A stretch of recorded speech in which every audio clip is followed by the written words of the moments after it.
श्री कृष्ण हिंदू धर्म में भगवान हैं। वे विष्णु के 8वें अवतार माने गए हैं। कन्हैया, माधव, श्याम, गोपाल, केशव, द्वारकेशिया, द्वारकाधीश, वासुदेव आदि नामों से भी उनको जाना जाता है। कृष्ण निष्काम कर्मयोगी, आदर्श दार्शनिक, स्थित प्रज्ञ एवं दैवी संपदाओं से सुसज्जित महान पुरुष थे। उनका जन्म द्वापर युग में हुआ था। उनको इस युग के सर्वश्रेष्ठ पुरुष, युग पुरुष या युगावतार का स्थान दिया गया है।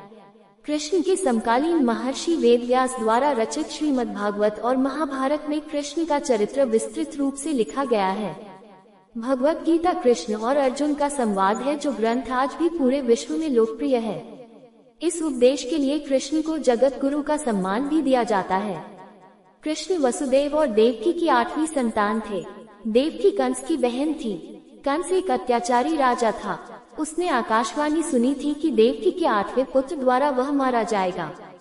इससे बचने के लिए कंस ने देवकी और वसुदेव को मथुरा के कारागार में डाल दिया। मथुरा के कारागार में ही भादो मास के कृष्ण पक्ष की अष्टमी को उनका जन्म हुआ। कंस के डर से वसुदेव ने नवजात बालक को रात में ही यमुना पार गोकुल में यशोदा के यहाँ पहुँचा दिया। गोकुल में उनका लालन पालन हुआ था। यशोदा और नंद उनके पालक माता पिता थे। बाल्यावस्था में ही उन्होंने बड़े बड़े कार्य किए जो किसी सामान्य मनुष्य के लिए संभव नहीं थे।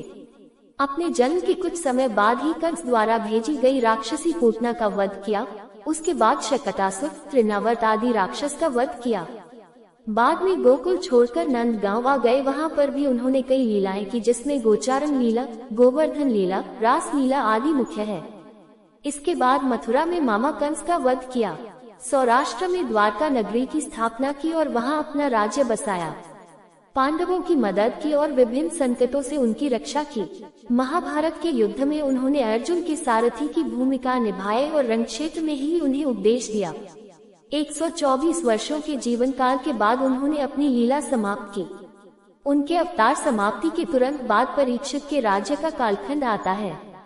राजा परीक्षित, जो अभिमन्यु और उत्तरा के पुत्र तथा अर्जुन के पौत्र थे, के समय से ही कलियुग का आरंभ माना जाता है। कृष्ण भारतीय संस्कृति में कई विधाओं का प्रतिनिधित्व करते हैं। उनका चित्रण आमतौर पर विष्णु जैसे कृष्ण काले या नीले रंग की त्वचा के साथ किया जाता है। 14 हालांकि प्राचीन और मध्ययुगीन शिलालेख भारत और दक्षिण पूर्व एशिया दोनों में और पत्थर की मूर्तियों में उन्हें प्राकृतिक रंग में चित्रित किया है, जिससे वह बनी है। कुछ ग्रंथों में उनकी त्वचा को काव्य रूप से जाम्बुत जामुन, बैंगनी रंग का फल के रंग के रूप में वर्णित किया गया है। 15-16 कृष्ण को अक्सर मोर पंख वाले पुष्प या मुकुट पहनकर चित्रित किया जाता है और अक्सर बांसुरी, भारतीय बांसुरी बजाते हुए उनका चित्रण हुआ है। इस रूप में आमतौर पर त्रिभंग मुद्रा में दूसरे के सामने एक पैर को दूसरे पैर पर डाले चित्रित है। कभी कभी वह गाय या बछड़ा के साथ होते हैं, जो चरवाहे गोविंद के प्रतीक को दर्शाती है। 17-18 अन्य चित्रण में वे महाकाव्य महाभारत के युद्ध के दृश्यों का एक हिस्सा है। वहां उन्हें एक सारथी के रूप में दिखाया जाता है, विशेष रूप से जब वह पांडव राजकुमार अर्जुन को संबोधित कर रहे हैं, जो प्रतीकात्मक रूप से हिंदू धर्म का एक ग्रंथ भगवत गीता को सुनाते हैं।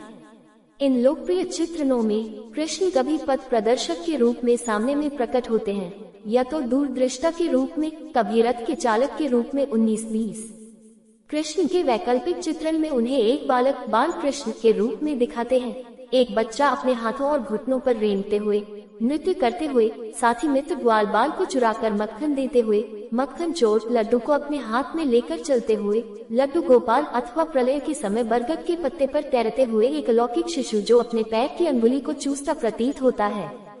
ऋषि मार्कंडेय द्वारा विवरणित ब्रह्मांड विघटन कृष्ण की प्रतिमा में क्षेत्रीय विविधताएं उनके विभिन्न रूपों में देखी जाती हैं, जैसे ओडिशा में जगन्नाथ, महाराष्ट्र में विठल या विठोबा, राजस्थान में श्रीनाथ जी, गुजरात में द्वारकाधीश और केरल में गुरुवायूरप्पन। अन्य चित्रणों में उन्हें राधा के साथ दिखाया जाता है, जो राधा और कृष्ण की दिव्य प्रेम का प्रतीक माना जाता है।